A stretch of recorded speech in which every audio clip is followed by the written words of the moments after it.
Today I'll be taking third section of the story Shroud by Premchand. As we already know, we have done two sections, and the two sections we have discussed the theme and uh, the characters and the social reality of that time while taking up the lines. And today I'll take up the third section where we know that the wife Budhya is already dead, and both the father and the son, they manage, Ghisu and Madhav, they manage to borrow money, or rather to get money from the society, like from the people like jamidar, merchants, in order to cremate the body of the lady. And so after taking the money, and they collected 5 rupees, and they reached the market in order to get the shroud for the lady. When they reached the market, Ghisu said, "We have got enough wood to burn her, haven't we, Madhav?" Madhav said, "Yes, there is plenty of wood. Now we need a shroud. So let us buy a right kind of shroud." So they are planning to buy a shroud because they say that they are already have got sufficient wood. Sure, what else? While the body is being carried along, night will come. At night, who sees a shroud? So look at the, you know, uh, this is the poverty which is also making them to do that. They are, hungry.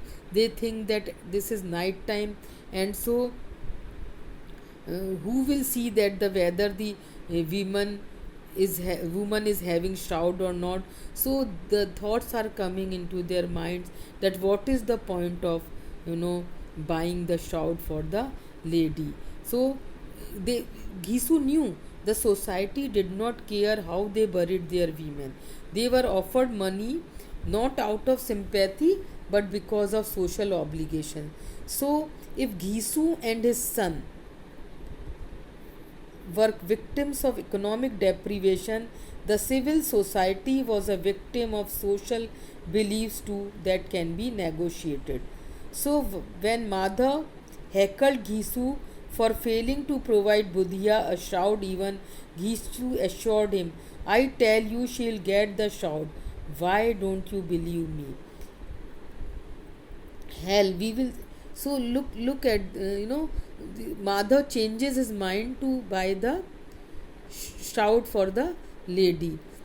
He says, "What a bad custom it is that someone who didn't even get a rag to cover her body when she was alive needs a new shroud when she is dead. After all, the shroud burns along with the body.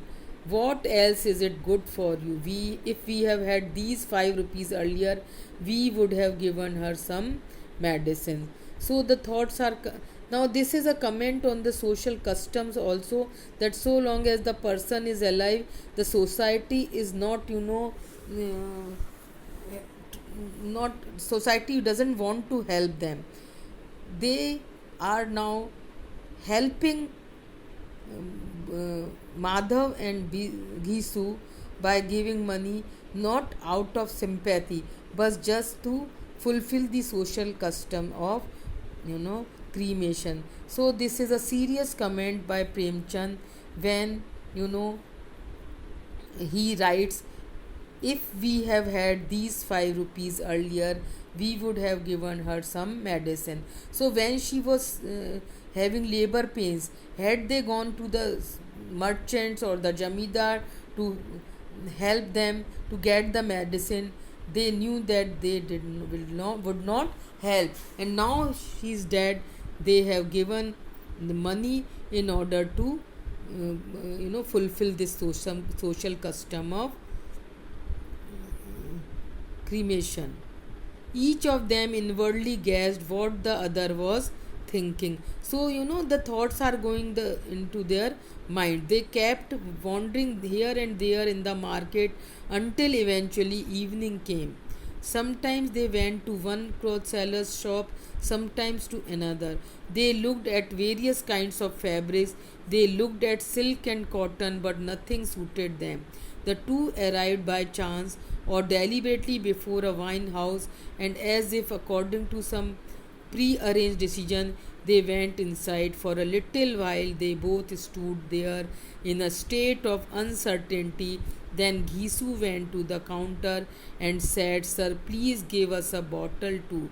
Ghisu bought one bottle of liquor and some sesame sweets. After this, some snacks came, fried fish came, and they both sat down on the veranda and peacefully began to drink. So, see, how this awareness that the society has helped Gisu, not out of sympathy but out of this social custom. This awareness gives Gisu an upper hand over the upper caste, and he succeeds in subverting the latter superiority to his advantage. Such subaltern resistance and subversion is unique and rare, though not impossible to find in real society. It inverts their position as they dispossessed.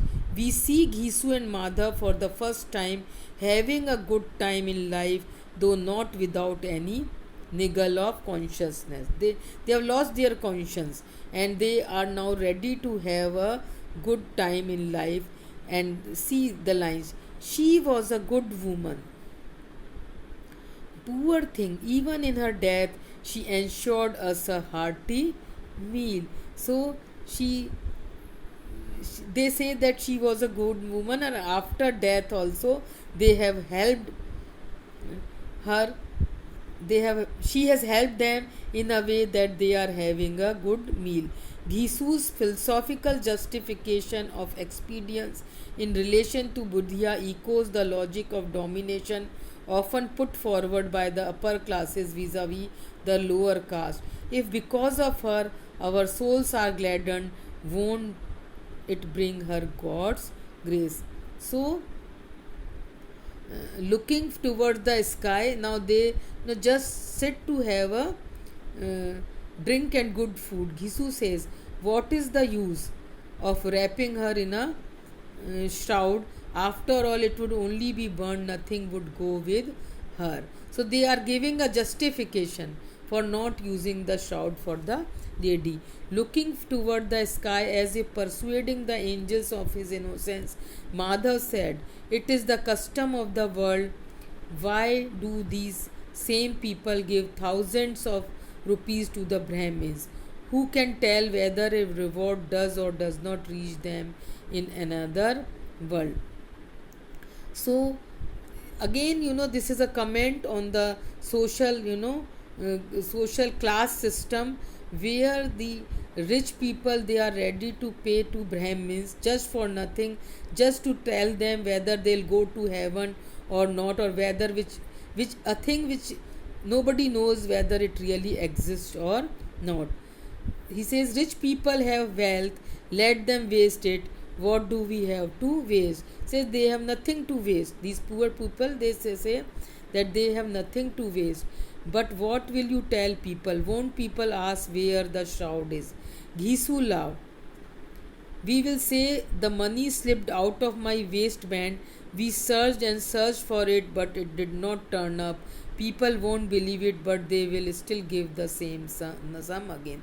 So now they are having this kind of conversation between them. Madhav asked that people will come to know that we did not, cover the lady with the shroud.